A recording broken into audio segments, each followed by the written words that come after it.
Мне вот очень понравилась такая штука на Land Rover.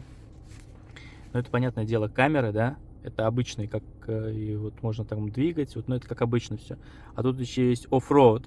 Если нажимаешь оффроуд, под колесами что может быть? То есть может тут два режима. Здесь слева сбоку от колес, вот, да?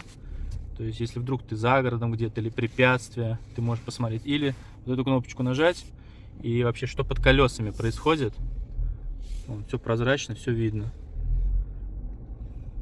Прикольная штука. И здесь вот как вот блокировка идет осей. Вот сейчас заблокировался. Когда газ нажимаешь, он блокирует. Если отпускаешь, видите, разблокируется. И еще что прикольно, на любой скорости он не выключается. Я сейчас могу разогнаться, и он не переводит. Если ты принудительно включил, он не выключается. А на многих машинах я знаю, что оно выключается, камера. Вот, стоп, даже видно надпись.